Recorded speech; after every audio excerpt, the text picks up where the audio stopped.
지난주 말씀 기억하고 계시죠? 네. 뭐 기억 안 나면 조용히 계셔도 됩니다. 뭐 또 하면 되니까요. 이스라엘이 블레셋과의 전쟁에서 패했습니다. 그래서 실로에 와서 무엇을 갖고 갔죠? 언약궤를 갖고 갔습니다. 이걸 가지고 가면 전쟁에서 승리할지도 몰라. 그 언약궤를 부적처럼 생각을 한 거예요. 그래서 전쟁에서 승리했죠? 졌습니다. 그래서 군사 몇 명 죽었습니까? 3만 명 죽었습니다. 패했습니다. 그리고 엘리의 두 아들 홈니와 비느하스가 죽었습니다. 그리고 그 언약궤도 빼앗겼습니다. 자, 그게 지난주 말씀이에요. 자, 오늘 말씀 보면 자, 12절에 당일에 이렇게 되어 있습니다. 이 당일이라는 것은 두 번째 블레셋과의 전투에서 패한 날, 법궤 빼앗긴 날, 홈니 비니아스 죽은 날, 그 날입니다. 자, 그 날 어떤 베냐민 사람이 진영에서 달려나와 그랬습니다. 이 사람이 어떤 사람이냐면 전쟁에 나갔다가 산 사람이에요. 3만 명이 다 죽을 때 그 찰나에 도망쳐서 살아온 베냐민 사람이 진영에서 막 전쟁의 진영에서 달려왔습니다. 자기의 옷을 찢고 자기의 머리에 티끌을 덮어 쓰고 그랬는데 옷을 찢었다라는 것은 괴로움의 상징이에요. 우리나라 큰일 났습니다. 이런 상징이에요. 티끌을 뒤집어 썼다. 이건 괴로움의 상징이에요. 그리고 실로에 이르렀다 그랬는데 실로에 누가 있냐? 엘리 제사장이 있습니다. 자, 그곳에 이제는 이 엘리가 있는 실로에 탁 왔을 때 그때 엘리 제사장이 마음에 어땠냐면 전쟁을 이제 블레셋과의 전쟁에서 두 번째로 했고 법궤를 가지고 간 그것을 내용을 알기 때문에 두려움에 떨고 있었습니다. 이 전쟁에서 어떻게 되는 거야? 이거 혹시 전쟁에서 이기면 다행이지만 이 전쟁에서 실패하면은 큰일 났는데 어떻게 하지? 이런 두려운 마음이 있었어요. 그래서 13절 말씀의 중반절에 보면 그의 마음이 하나님의 괴로 말미암아 떨릴 즈음이라 그랬어요. 그러니까 법궤가 어떻게 되지? 혹시 이거 빼앗기는 거 아니야? 막 두렵고 초조한 마음으로 있을 때 그 사람이 성읍에 들어오며 알림에 온 성읍이 부르짖는지라 그랬습니다. 이 그 사람이라는 건 아까 전쟁이 있었던 베냐민 사람, 그 사람이 막 들어오면서 백성들한테 우리가 전쟁에서 패했습니다. 우리가 법궤가 빼앗겼습니다. 이렇게 이야기를 한 거예요. 그러니까 엘리 제사장이 듣기 전에 백성들이 먼저 그 소식을 들은 거죠. 그러니까 난리 났다, 우리나라 큰일 났다. 막 이런 분위기가 막 수근수근 되는 소리를 들으니까 엘리가 지금 황당한 거죠. 야, 분위기를 감지한 겁니다. 이거 큰일 났구나. 이런 생각을 한 거죠. 자, 14절 보면 엘리가 그 부르짖는 소리를 듣고 이르되 이 떠드는 소리는 어찌 됨이냐? 그 사람이 빨리 가서 엘리에게 말하니 막 백성들이 막 그 난리를 피우고 막 큰일 났다 울고 막 통곡하고 이런 소리를 들으니까 뭔가 큰일 났구나. 빨리 나한테 와서 얘기를 해. 라고 해서 이제는 이 사람이 도착을 했을 때 그때가 15절 그때 엘리의 나이가 98세라 그의 눈이 어두워서 보지 못하였더라 그랬어요. 그때 엘리 제사장의 나이가 몇 살이라고요? 98세입니다. 100세에서 2살 빠진 나이예요. 엄청 많죠? 자, 그런데 그의 눈이 어두워서 보지 못하더라 그랬거든요. 그의 눈이 어두워서 보지 못했다라는 게 육신의 눈이 나이가 들어서 앞을 잘 보지 못했다라는 것도 있지만 그의 영적인 눈이 어두웠다라는 걸 지금 말하고 있는 내용이에요. 여러분 엘리 제사장이 영적으로 얼마나 우둔하고 무지했나 우리가 알잖아요. 한나가 기도하고 있을 때 엘리 제사장이 뭐라고 그랬죠? 포도주를 끊어라, 술 취하지 말라 그렇게 얘기를 했습니다. 그리고 자녀가 여호와의 제사를 멸시할 때 그거 제대로 타일러주지 않았죠. 자, 그리고 블레셋과의 전쟁에서 패하니까 언약궤를 전쟁터에 가지고 나간다고 했을 때도 그것을 적극적으로 막지 않았습니다. 그러니까 영적으로 무지한 거죠. 엘리 제사장이 영적으로 소경과 같았습니다. 그걸 말하는 거예요. 지금 나이가 들어서 98세니까 앞을 제대로 보지 못했던 시력이 안 좋았다. 안력이 약해졌다. 예, 첫 번째 의미는 그렇습니다. 그러나 영적인 눈도 어두워졌다라는 거를 말하는 거예요. 여러분 나이가 다 들면 모든 사람들이 다 시력이 약해지죠. 저도 40이 이제 갓 넘고 이렇게 하니까 어느 순간 제가 폰이나 이런 걸 볼 때 어느 순간 이렇게 하고 있더라고요. 제가 놀랐어요. 이렇게 하면서 이거 왜 이렇지? 아, 그래서 어머니가 너도 나이 들어봐. 이 그 바늘 같은 거 깨는데 어머니가 안 보인다고 저보고 끼라고 하는데 아, 안 보이시는구나. 내가 껴드려야지. 이렇게 생각했어야 되는데 아, 이것도 안 보여? 이랬단 말이에요. 너도 나이 들어봐. 아, 40 넘고 나니까 이게 어느 순간 이렇게 하게 되더라고요. 여러분 나이가 들면은 이게 시력이 약해진단 말이에요. 우리가 거부할 수 없습니다. 물론 루테인 같은 거 먹으면 좀 나을 수는 있어요. 비타민 먹으면 좀 나을 수 있습니다. 그러나 시간이 지나면 몸이 약해지면서 시력이 약해진 거는 막을 수가 없죠. 자, 그런데 여러분 모든 영적인 사람들이 다 그랬냐? 그게 아닌 걸 알 수 있어요. 여러분 모세가 죽은 나이가 언제냐면 120살입니다. 120세에 모세가 죽을 때 성경은 이렇게 표현하고 있어요. 신명기 37장 7절 보면 모세가 죽을 때 나이 120세였으나 엘리는 몇 살이었다고요? 98세. 지금 모세는요? 120세. 몇 살 많아요? 30요? 22예요. 육사 출신 우리 집사님 깜짝 놀랐잖아요. 22살 차이에요. 22살. 자, 22살이 더 많습니다. 자, 그런데 성경 보세요. 그의 눈이 흐리지 아니하였고 기력이 쇠하지 아니하였더라 그래요. 그럼 나이가 다 100살 되고 하면은 시력이 약해지나? 그게 아니라는 거예요. 120세에 모세가 죽었는데 죽을 때까지도 시력이 약해지지 않았대요. 이 말은 뭐냐면 영적으로 영안이 닫혀 있지 않고 열려져 있었다라는 거를 말을 하는 거예요. 근데 엘리는 나이가 들면서 그가 영적으로 굉장히 우둔하고 무지했다라는 걸 성경이 말해주고 있는 겁니다. 저희 할머니가 31년생이세요. 94세입니다. 네. 얼마 전까지만 해도 혼자 아파트에서 그 밥 해 드시고 하셨는데 이제 최근에 약해지셔서 지금 요양병원에 계시거든요. 그러니까 총기가 예전보다는 많이 떨어지기는 하셨어요. 그런데 예전에 집에 계실 때 이렇게 찾아가고 그러면 늘 말씀하신 게 뭐냐면 새벽에 일어나서 늘 자녀들 위해서 기도한다라는, 늘 자녀들을 위해서 기도하고 목회하는 오목사 위해서 기도한다. 그리고 하민이 위해서 기도한다. 이런 말씀 자주 하셨거든요. 여러분 90세가 넘었는데도 불구하고 영적으로 깨어있는 분이 있다 이 말이에요.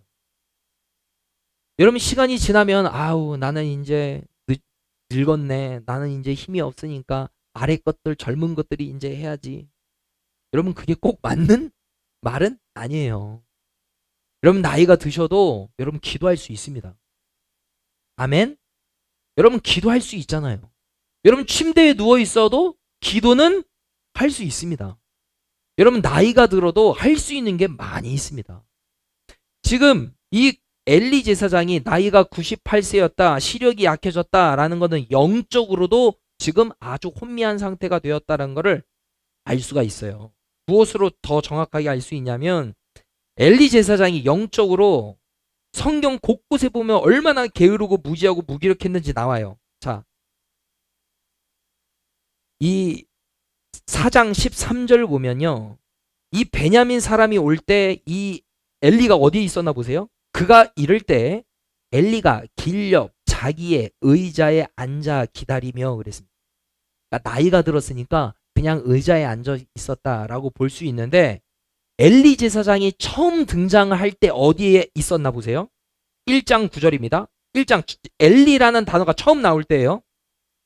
그들이 실로에서 먹고 마신 후에 한나가 일어나니 그때 제사장 엘리는 여호와의 전 문설주 곁에 앉아 있었더라 그랬어요.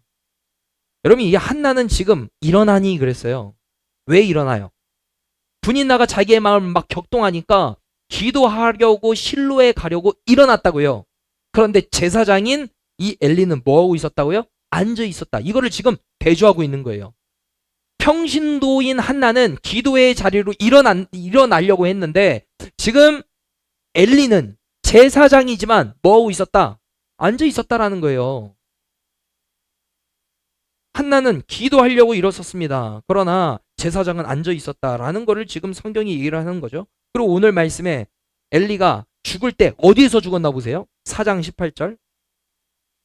하나님의 괴를 말할 때 엘리가 자기 의자에서 뒤로 넘어져 문 곁에서 목이 부러져 죽었으니 나이가 많고 비대한 까닭이라 그가 이스라엘의 사사가 된 지 40년이었더라. 어디서 죽었다고요? 의자예요. 처음 등장할 때도 어디에 있었어요? 의자에 앉아 있었습니다. 그리고 죽을 때도 의자. 자, 그런데 여기 말씀해 보면 자기 의자라고 그랬어요. 이 엘리가 늘 앉아 있는 의자가 있었던 것 같아요. 거기에서 늘 앉아 있다가 기도도 하지 않고 그냥 그렇게 있다가 마지막에 법궤가 빼앗겼습니다. 홈니와 비나스가 죽었습니다. 군사가 죽었습니다. 라는 소식을 듣고 충격받아서 하다가 의자에서 떨어져서 목이 부러져서 죽었다고요. 그런데 좀 말씀해도 보세요. 나이가 많고 비대한 까닭이라 그랬잖아요. 뭔 얘기예요? 맨날 먹고 앉아있고 몸이 어떻게 됐다고요? 비대했다고요. 그러니까 여러분 살 빼라 뭐 이런 얘기 아닙니다. 여러분. 제가 그런 얘기는 아니에요. 자, 그런데 얼마나 지금 제사장으로서 사사로서 쓰임받아야 할 이 엘리가 영적으로 무지했는가 그걸 보자는 거예요. 등장 때부터 앉아 있습니다. 죽을 때도 자기 의자에 앉아 있다가 죽는 거예요. 이러한 영적으로 무지한 엘리가 40년이라는 시간 동안 이스라엘을 다스렸다고 그러잖아요. 그가 이스라엘의 사사가 된 지 40년이었더라. 여러분 이게 비극인 거예요. 영적으로 무지한 자가 40년이라는 시간 동안 이스라엘을 다스렸던 거 이게 비극입니다. 여러분 이 말씀을 우리의 삶에 좀 적용을 한번 해보자고. 영적으로 잠을 자고 있고 영적으로 분별력 없는 상태인 부모가 가정을 이끌어가는 것 여러분 이게 비극이 될 수 있다는 거예요. 영적으로 잠자고 있고 영적 분별력 없는 목사가 교회를 이끌어가는 지도자가 되면 이게 비극이라는 거예요. 영적으로 잠자고 있고 분별력 없는 위정자가 나라를 이끌어간다. 이게 비극이라는 얘기예요. 여러분 무엇이 비극입니까? 여러분들이 비극이 무엇입니까? 돈이 없는 거? 여러분 돈이 없는 게 비극입니까? 아니에요.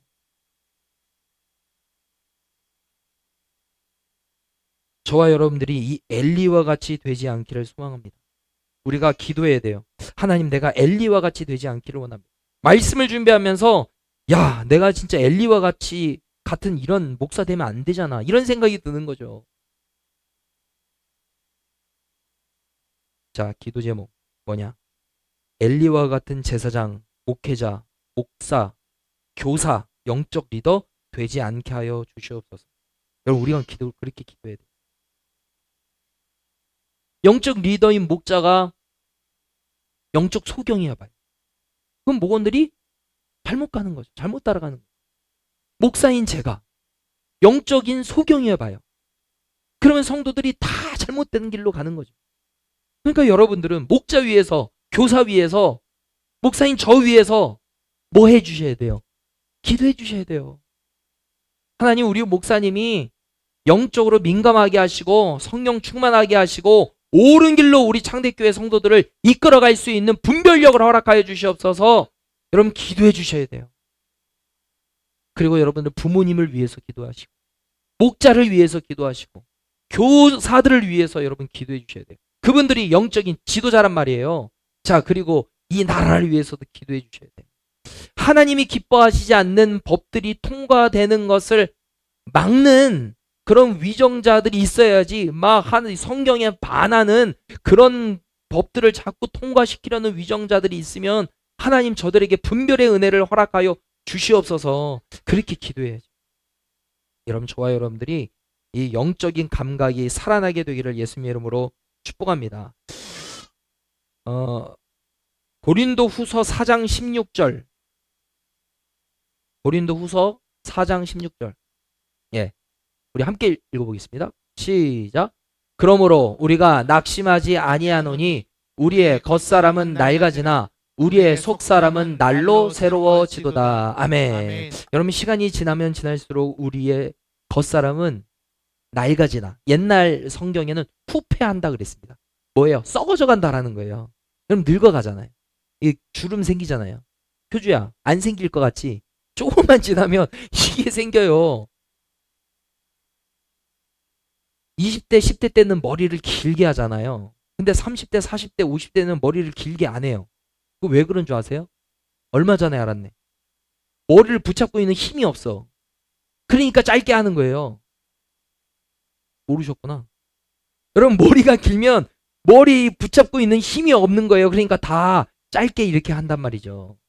효주야, 젊을 때 많이 길러라. 여러분, 저와 여러분들이 시간이 지나면 지날수록 몸은 늙습니다. 그러나 몸이 늙는 것과 동시에 영적으로 둔감하면 안 된다라는 거예요. 몸은 늙어가지만 속사람은 어떻게 된다고요? 날로 새로워진다고요. 믿음이 더욱더 충만해져 간다고요. 하나님께로 더욱더 가까이 나아갈 수 있는 이 연합되는 은혜를 사모해야 된다 이 말이에요. 여러분, 저와 여러분들이 그 은혜가 있기를 축복합니다. 엘리 제사장이 이제 그 소식을 듣고 죽잖아요. 자, 전쟁에서 패했습니다. 홈니와 비느하스가 죽었습니다. 그리고 법궤를 빼앗겼습니다. 그리고 그 소식을 들은 엘리가 의자에서 떨어져 목이 부러져 죽었다라는 소식을 누가 듣냐면 며느리가 듣습니다. 자, 며느리가 듣고 어떻게 하냐? 19절. 그의 며느리인 비느하스의 아내가 임신하여 해산할 때가 가까웠더니 하나님의 궤를 빼앗긴 것과 그의 시아버지와 남편이 죽은 소식을 듣고 갑자기 아파서 몸을 굽으려 해산하고. 그러니까 이 비극의 이야기를 막 듣고 나니까 갑자기 이제 뭐라고 할까요? 충격을 받은 거죠. 충격을 받으니까 어떻게 됐냐면 갑자기 배가 아프기 시작하면서 해산했다 이 말이에요. 자, 20절. 죽어갈 때 곁에 서 있던 여인들이 그에게 이르되 두려워하지 말라, 내가 아들을 낳았다 하되 그가 대답하지도 아니하고 관념하지도 아니하고. 무기력한 거죠. 힘이 없는 거예요. 자녀를 출산하신 분은 아실 거예요. 얼마나 힘들어요. 힘들어서라기보다는 소망이 없는 거예요. 아기가 태어나도 법궤를 빼앗기고 아버지가 없고 시아버지가 없고 여호와의 영광이 떠난 이곳에서 사는 것 자체가 이게 무슨 소망이 있지? 이 아이가 태어나서 무슨 소망이 있지? 라는 생각이 들면서 이 아이에게 이름을 지어줍니다. 21절. 이르기를 영광이 이스라엘에서 떠났다 하고 아이 이름을 이가봇이라 하였으니 하나님의 궤가 빼앗겼고 그의 시아버지와 남편이 죽었기 때문이며. 우리 22절을 읽어보겠습니다. 시작. 또 이르기를 하나님의 궤를 빼앗겼으므로 영광이 이스라엘에서 떠났다 하였더라. 예, 아멘. 이가봇이라고 이름을 지어준 거예요. 막 고통스럽게 해산하다가 아이가 태어났습니다. 너 이제 아들 태어났어. 이제 태어났어. 근데 그 아이를 보면서 아무 기쁨도 없습니다. 아이 태어나면 배에도 놓고 얼마나 눈물을 흘리면서 막 좋아해요. 그 기쁨이 없는 거예요. 그러면서 여호와의 영광이 이스라엘에서 떠났다 하면서 너는 이가봇이야. 이씨예요, 이씨. 여러분, 이가봇이다 그랬단 말이에요. 여호와의 영광이 떠났다. 이 며느리에게 있어서 비극이 뭐냐면 여호와의 영광이 이스라엘을 떠나게 된 것, 이게 가장 슬픈 일이었다라는 거예요. 자기의 남편, 이 이가봇의 아버지가 죽은 것도 비극이죠. 그러나 법궤가 빼앗김으로 여호와의 영광이 더 이상 임재하지 않는다라는 게 슬픔이 되는 거죠. 그러니까 이 아이의 이름을 이가봇이다 이렇게 이름을 지었다 이 말입니다. 여러분, 우리에게 가장 비극이 뭐냐면 하나님이 우리와 함께 계시지 않는 것. 여러분, 이게 비극이에요. 하나님이 나와 함께 하시지 않는 것. 여러분, 이게 제일 비극이죠. 하나님이 우리를 떠나시는 것, 이게 비극이고, 우리 안에 성령이 계시지 않는 것, 이게 비극이고, 하나님의 임재를 경험하지 못하는 것, 이게 비극입니다. 여러분, 자녀들이 공부 못하는 게 비극입니까? 아, 소망이 없다 우리 안에.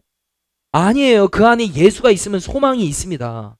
아무리 공부를 잘해도 그 안에 예수 생명이 없으면 그게 비극인 겁니다. 내가 돈이 없는 게 비극인가요? 아니요. 내가 하나님의 은혜가 많이 있음에도 감사하지 못하고 하나님과 동행함이 없고 기쁨이 없는 거, 여러분 그게 비극인 거예요. 비극은 다른 게 비극이 아닙니다. 나에게 질병이 있는 게 비극입니까? 아니에요. 우리가 하나님을 경험하지 못하는 게 이게 비극이에요. 다윗이 우리아의 아내 밧세바를 취하고 난 다음에 하나님께서 나단 선지자를 보내서 다윗을 책망을 할 때 그 책망을 듣고 하나님 앞에 회개하거든요. 자, 그때 뭐라고 고백을 하냐? 시편 51편 11절 말씀에 보면 나를 주 앞에서 쫓아내지 마시며 주의 성령을 내게서 거두지 마소서 그래요. 하나님 나를 쫓아내지 마세요. 내가 죄 있다고 해서 하나님 나를 쫓아내지 마세요. 나를 버리지 말아주세요. 그리고 뭐라고 그래요? 주의 성령을 내게서 거두지 마옵소서 라고 기도하는 거예요. 여러분 다윗에게 있어서 가장 비극은 뭐냐면 성령이 나를 떠나는 거였어요. 성령이 나와 멀어지는 것, 하나님과 나와의 거리가 멀어지는 것, 그게 가장 비극이었다고요. 가장 힘들어 했던 거였다고요. 그러니까 성령을 내게 거두지 마소서. 왜 그렇게 기도했는 줄 아세요? 이스라엘의 초대왕 사울이 하나님의 영 성령으로 함께 있다가 성령이 떠나니까 그의 인생이 얼마나 비참한 삶을 살게 되는지 다윗이 보았거든요. 그러니까 주님 성령을 제발 거두지 말아주세요. 나는 사울처럼 되기 싫습니다. 이런 고백이 있는 거예요. 사무엘상 16장 14절 여호와의 영이 사울에게서 떠나고 여호와께서 부리시는 악령이 그를 번뇌하게 한지라 그랬습니다. 여호와의 영이 사울을 떠나게 되니까 얼마나 비참한 삶을 살게 되는지를 보게 되니까 주님 제발 성령을 나에게서 거두지 말아주세요 라고 기도하고 있는 겁니다. 그러면 저와 여러분들이 가장 하나님 앞에 기도해야 될 내용은 무엇이냐면 하나님 성령이 내 안에 충만해지게 하여 주시옵소서. 여러분 그렇게 기도하셔야 돼요. 성령이 내 안에 있을 때 예배도 기쁨이 됩니다. 즐거움이 됩니다. 소망이 있습니다. 성령이 내 안에 충만해지기를 원합니다. 성령의 기름을 부어주세요. 여러분 우리에게 가장 좋은 것은 무엇입니까? 가장 좋은 것, 가장 필요한 것. 다운아, 제일 필요한 건 뭐니? 너에게 제일 필요한 건 뭐야? 주님이면 되지. 하나님, 왜 이렇게 자신이 없어? 근데 하나님. 채훈아, 너 무엇이 필요하니?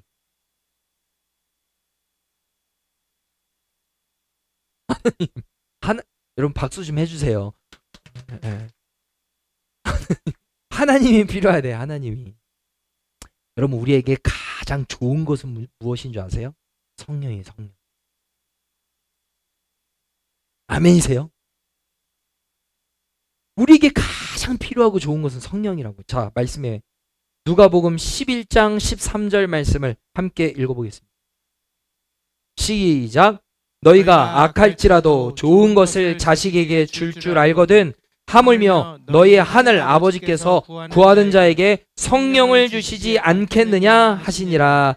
아멘. 여러분 다른 복음서에서는 아버지께 구하는 자에게 좋은 것을 주시지 않겠느냐 그렇게 되어 있거든요. 근데 누가복음에는 좋은 것을 그거를 성령으로 바꿨습니다. 그러니까 우리에게 최고로 좋은 게 뭐예요? 성령이라는 거예요. 하나님의 영, 그게 가장 좋은 거라는 거예요. 여러분들이 지금 가장 좋은 분 성령님이 안에 계십니까? 그러면 가장 큰 복을 받아 누리고 있는 사람이다 이 말입니다. 여러분 가장 행복한 사람 아닙니까? 하나님의 영이 여러분의 심령 가운데 함께하고 계시는 줄로 믿습니다. 그럼 여러분들은 행복한 사람입니까? 안 행복한 사람입니까? 목사님 왜 이렇게 강요하세요? 여러분 진짜예요. 여러분 우리는 행복한 사람입니다. 왜요? 예수의 영이 함께 하잖아요. 하나님의 영이 함께 하잖아요. 주와의 너의 삶에 성령님이 함께 하는 줄로 믿는다. 네. 여러분 저와 여러분들이 기도해야 할 제목이 있어요. 뭐냐면 하나님 엘리와 같이 나이 들지 않게 하여 주십시오. 그렇게 기도해. 시간이 지나면 지날수록 몸은 비대해져 가고 시력은 안 좋아가고, 근데 기도도 하지 않고, 영적으로 무기력하고, 무지하고, 영적인 힘이 없는 엘리와 같은 자가 되지 않게 하여 주시옵소서. 그리고 나에게 가장 필요한 것은 바로 성령입니다.